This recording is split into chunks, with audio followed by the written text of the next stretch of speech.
I figured it was the person that had hired me, but it was hard to tell anything because they were completely covered with a green sheet like some bargain basement ghost. I can see now, and the ad was small and straightforward, buried in the local free classifieds between someone selling pit bull puppies and someone else wanting to buy a used chainsaw. It said, ***, disabled person looking for help decorating for Halloween. Can pay $50 per hour for expected 3 hours of work, yet $75 for any overtime. ***, sitting in my car, I gnawed on a beef jerky as I considered the ad skeptically. I really didn't want to deal with some weird old stranger wanting skeletons hung in just the right spot for hours. And God only knew where the decorations were stored or what shape they were in. I also didn't like the idea of rooting around in some attic or basement for junk. I glanced at the dash of my car. The fucking brake service light was still on. I needed money for new brakes and tires bad, and that extra money might be enough to get them started while I waited for next week's paycheck. Then plus, who knew? Maybe if they liked me, they'd give me an extra tip or something. Sighing, I took out my phone and punched in the number below the classified ad. Oh, hello? I felt myself frowning into the phone, then yeah, well, I saw your ad for getting help with Halloween decorations, and if you still needed someone I was going to see about coming to do it. A pause, and then, no, I still need help. Do you think you could come today? I don't think today, but probably tomorrow about 6 in the evening if that would be okay. Yes, that sounds fine. Not too late. I was going to come and do it after I get off work. No, 6 will be fine. So just you, though. I don't mean to be rude, but I'm a bit skittish around strangers, and I don't want more than one in my house at a time. Okay, that's weird then, some kind of shut-in, maybe. Sure, that's fine, so it'll just be me, and same money as on the ad, $150 for the first 3 hours, and $75 every hour after that. Yes, that's right, and if it goes well, I may be able to give a little extra at the end. Fuck yeah, but sounds like a plan. See you then. I hesitated, not sure whether to say ma'am or sir. The voice in the line was a bit high-pitched, but in a warbling, watery way that made it hard to tell if it was a man or woman speaking. And thank you for the opportunity. No, thank you. See you tomorrow. Hanging up the call, I stared at my phone for a minute. So people are so fucking weird. Still, it was good money. Maybe a nice thing to do too. And I didn't sound like an axe murderer. Probably just some lonely person who needed some help. Pulling out of the gas station parking lot, my brakes squealed as I eased to a stop at the traffic light. Yeah, I hear you, fucker. I'm working on it. The place was a 2-story white farmhouse on the edge of town. At one time it might have actually been part of a farm, though it didn't really look old enough for that. This area had been divided up into lots for houses since before I was born, and while the fence line of the property ran out a good way in every direction, I could still see the silhouette of another house through the northern border of trees. Approaching the front door, I saw a note tape next to the buzzer. It said, "A door is open, come on in." I'm in the living room. Frowning at the note, my head filled with the image of an old woman naked and spread-eagled on a plastic-wrapped sofa, waiting for me to come in and be seduced by her musty charms. I giggled a little and stuffed the note into my pocket. I was being an idiot, and I was already running late. Pushing against the front door, it opened easily, and I went in, yet the house was a little odd inside. Not run down or dirty really, if anything, it was very clean, with no dust anywhere. But it also lacked much decoration or colour, pale, off-white walls punctuated with occasional tan door frames. To the left I caught a glimpse of some furniture and decided that might be the living room. Yeah, there's someone sitting in that, what the fuck? The room was so dimly lit that I had almost missed it at first, but the asterisk was someone sitting in the chair on the far side of the room. Hello? The sheet ghost shifted slightly, so yes, I'm here.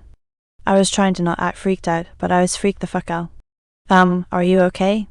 The ghost shook a little with laughter, and oh, yes, and I'll explain, I would have told you on the phone, but I didn't want to scare you away, and it's nothing to worry about. Okay, then what's nothing to worry about? My condition. I have a genetic condition that makes my eyes extremely sensitive to light. I can handle small lights in darkness and moonlight well enough, but daytime or lighting up an entire room is very painful for me. Swallowing, I gave a short nod, then okay, well, I'm sorry about that, and I'm sorry for running a bit late. The ghost lifted an arm and waved it, no, so I'm just glad you came. You'll find the decorations in the room on the far side of the hall, and all in boxes. Boxes are all labelled with where the decorations go generally. Looking back, I saw the edge of a stack of boxes in the room opposite the one I was in, okay. Do you want to tell me where specific things go, or just to know I can't really see under this thing, and it'll be a while, yet before it's dark enough for me to take it off? I trust your judgment. so just put them in areas that correspond with the labels on the boxes. That's all I ask. I nodded before I remembered they'd already said they couldn't see me. Sure, yet I'll try to do a good job, I'm sure you will, and don't worry, I'll be able to see you once the night comes on. I paused at that last. They probably didn't mean for that to sound super creepy, but that was super fucking creepy. I shook my head as I headed back across the hall, so it didn't matter.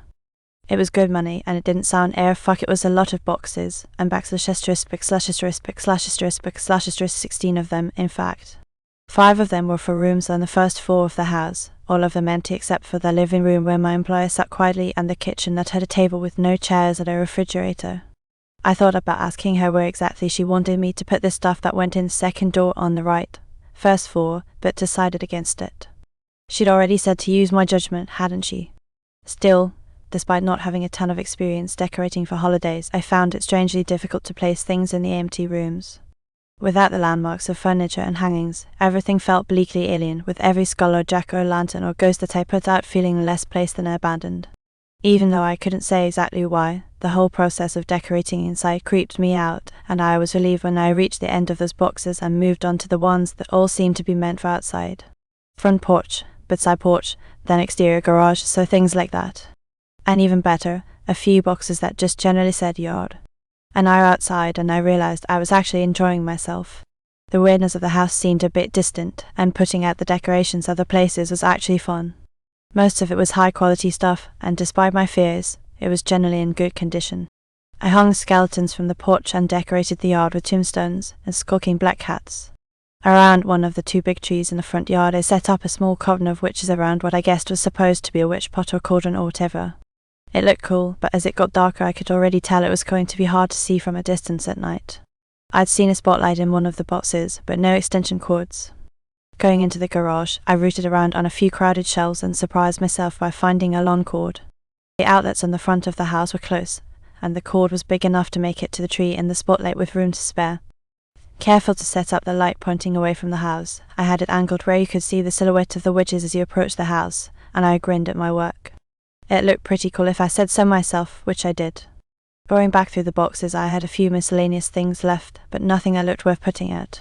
This rubber bat was kind of funny, but it didn't really match anything else, and this cut-out jack-o'-lantern looked too old and yellow to. I paused as my fingers brushed a plastic card.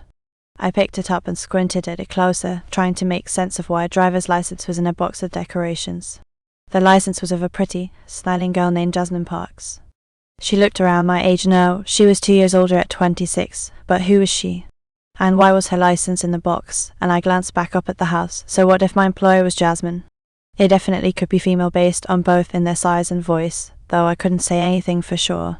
While still weird, it would make more sense that the license had accidentally gotten into the box from someone who lived at the house, and I kind of got the impression they lived alone.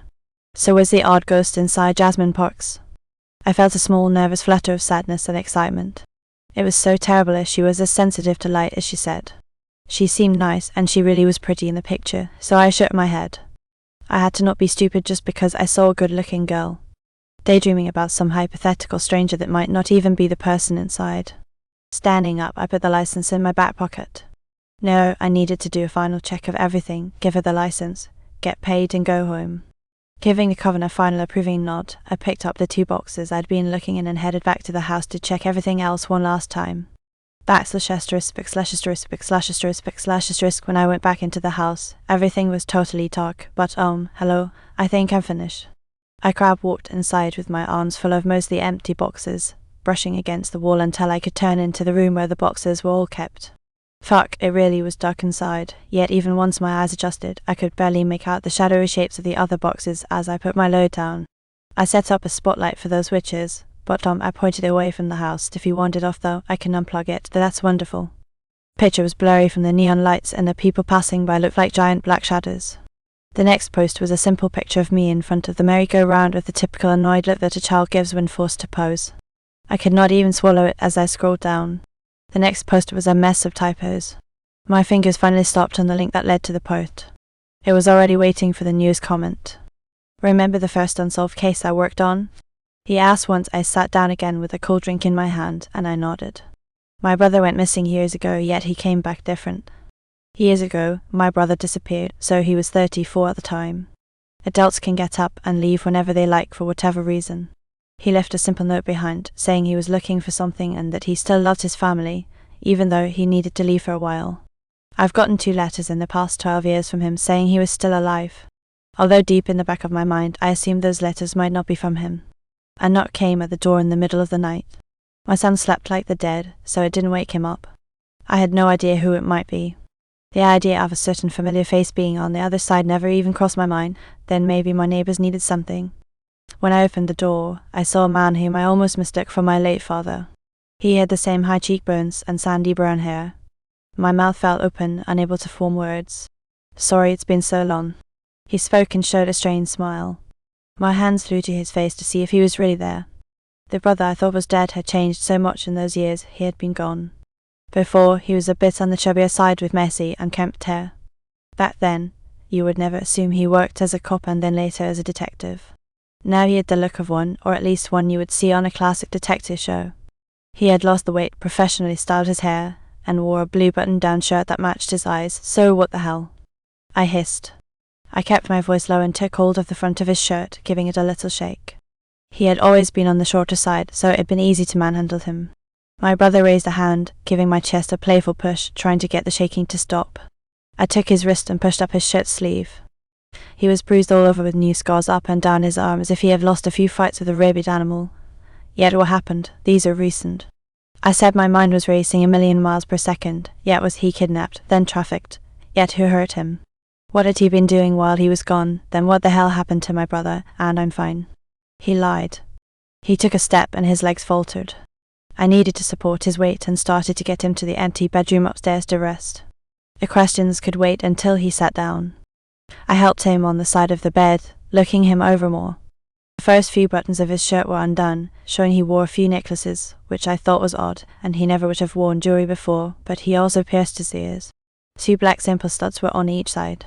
I shook my head, even more confused by all of this, yet how did he change so much? Yet it wasn't just his appearance, but he was far calmer than before. I love my brother, but he got annoyed really easily. "I'm sorry," he said again with his hands held tightly in front of him, clearly guilty over leaving for so many years. "Carson was worried about you, Charlie," I replied with crossed arms.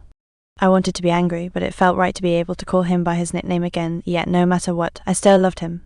He showed a tired smile that hurt my heart, yet he really did look like our father. And I was a bit jealous of how gracefully he aged. And did my short, chubby brother turn into a model? I feared his new looks were the reason why he may have been forcibly away for so many years, so I wish I had a good reason. Then how many years was it here? I think I'd lost track of time.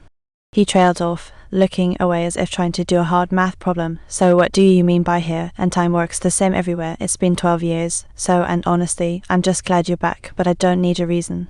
I shrugged. "You're a bad liar." I smacked him upside the head. "Then I'm being a good brother, of course. I want to know why you left, but I know you need time to recover." I threatened to hit him again, but he just softly laughed while holding up his hands. Normally, this sort of thing would get us into a fight. I couldn't get over how much he mellowed out. "Let me show you what I learned while I was gone." He stood up, and I didn't really care about any neat tricks he had up his sleeve. I wanted him to rest and then tell us what he was doing all these years, so in that order. He pulled out a slip of paper from his pocket and asked me to rip it into tiny pieces. I humoured him and dumped the pile on the dresser. I watched as he then took a piece of chalk and drew a perfect circle on the top of the dresser, and I was impressed. He was never the artistic kind of person. A circle that perfect would be hard for most people to do. He placed the pieces of paper in the middle of the circle and then started to write odd symbols around it, causing me to frown. Did he get caught up in a cult? Did they only let him go now to recruit more members? Those thoughts disappeared when he softly spoke a single foreign word, and all the pieces of paper snapped back into place as if they hadn't been ripped apart. He looked up, beaming, proud of the display. I wasn't sure if I should call a priest or a doctor to get my head looked at, but it was special paper, it had to be. I said, shaking my head. "Pick out something in the room and damage it, I'll fix it." I stared at him as if he had grown a second head. So was this some sort of scam, and so far he hadn't asked for money. A framed family photo sat next to the lamp on the dresser. I had long since scanned it as a backup, but the physical photo of our parents was important to me. I decided to trust my brother regardless of how crazy it sounded. He didn't look stressed when I took the photo out of the frame and ripped it in half. I placed it in the middle of the chalk circle. He erased a few symbols and rewrote new ones, so he also used a different word. Like the paper before, the photo moved on its own and snapped back into place, so my legs felt weak. I slowly sat down at the edge of the bed, trying to make sense of what I just saw. So, you're like a wizard or something now? I asked slowly, or something. He confirmed. I stood up, suddenly decided I needed one of the beers I had in the fridge downstairs. I grabbed two, but Charlie refused the one I offered to him. Furthermore, I had even more questions, but it was late, and he didn't want to go into too many details. From what I remember, the bodies of young girls had been found with photos that mysteriously showed up in different police stations. They didn't release that information to the public. Aside from myself, all our family members worked in law enforcement, so I had connections to hear details that didn't get released. I hired a person claiming he could talk to the dead, then turns out he was a necromancer, and we found the bodies and, well, other stuff happened. We fell silent for a very long time, so I then punched his arm hard, but other stuff, and what do you mean by other stuff, and necromancers are real? What the hell did you get up to? I was fuming because I was so far behind in all the details, and sorry, so it's just personal. Something happened in that case that upset him and I just couldn't stop thinking about it. He disappeared, and I kept looking for him. By chance, I met the one who made him into what he was and decided to learn magic from him. He wanted to turn me into a necromancer too, but it turns out I'm really not suited to it. He said casually, as if any of this made sense to me. It felt like I was missing out on a lot of details. Or I might even ever fully understand, even if he tried to explain it to me.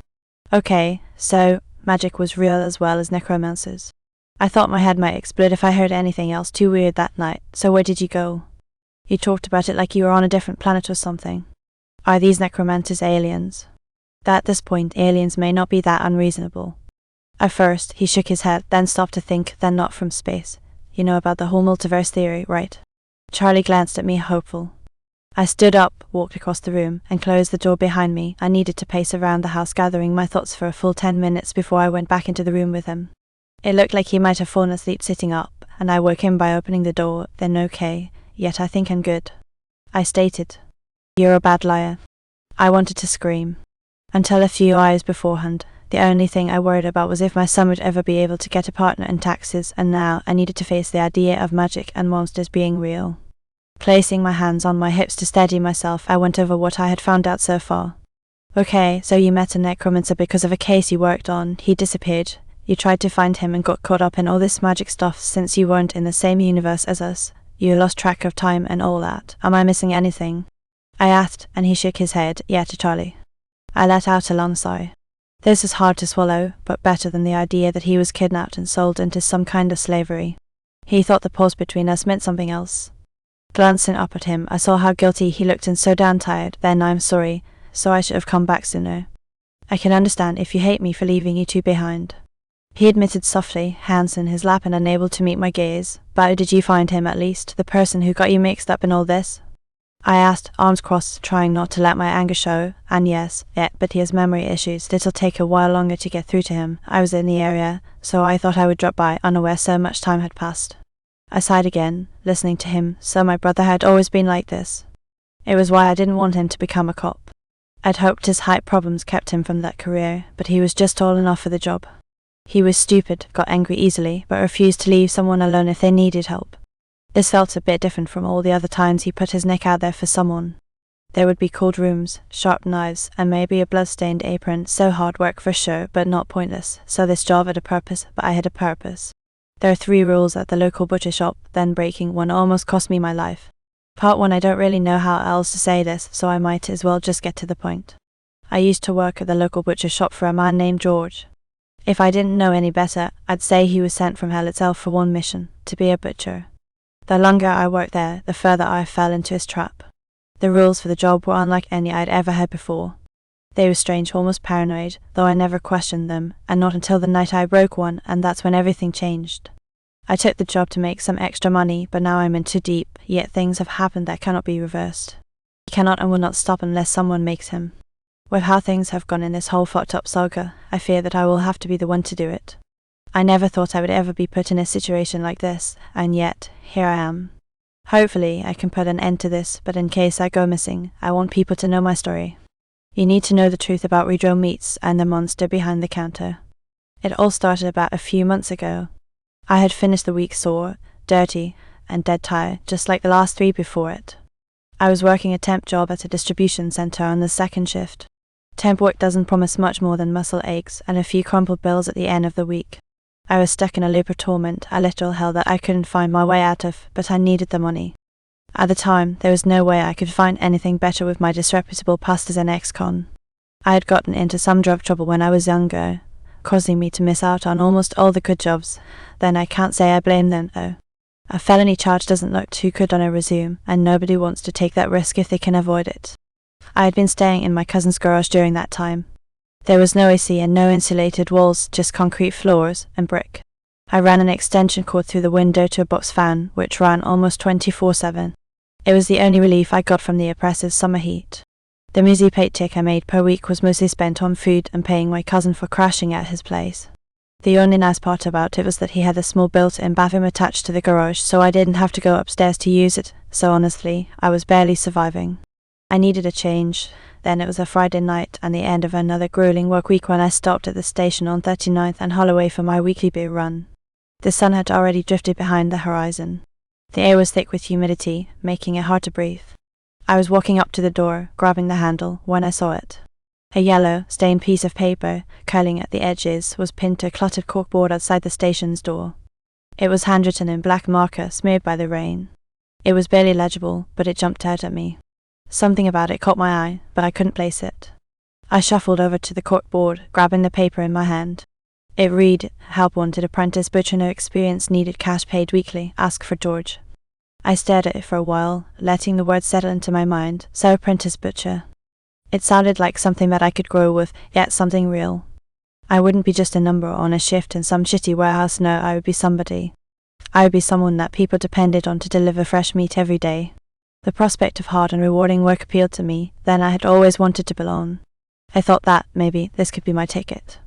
I could actually learn something with this, and maybe get my own place one day, so getting paid cash weekly wasn't bad either. To me, that meant it would most likely be under the table and tax-free, with no temp agency taking its cut at the end of the week, and I called the number the next afternoon. A man with a deep, raspy voice picked up on the first ring.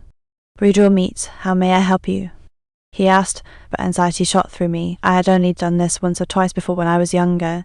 Then hello, but my name is Tom, but I'm calling about the apprentice butcher position. I was told to ask for George. I said, clearly showing my nervousness, "But you got two hands?" he asked sternly. "Yeah," I responded, not thinking how stupid the question was. "You afraid of blood?" "No, sir," I answered. "Yes, coming tonight at 8, then wear boots." Click. I held the phone to my ear for a minute or so after he hung up, in shock. I had become so nervous that I wouldn't get the job that I had almost talked myself out of it. Furthermore, I had tried not to get my hopes up before calling, but somehow I had gotten the job. The first thought that crossed my mind was how this could lead to me being able to leave my cousin's garage. I thought that this path would possibly allow me to move into my own place sometime down the road, where I could experience true freedom, but I began to dream big. I could now at least start to move forward with my life. It may be slow and hard, but it would at least be moving in the right direction.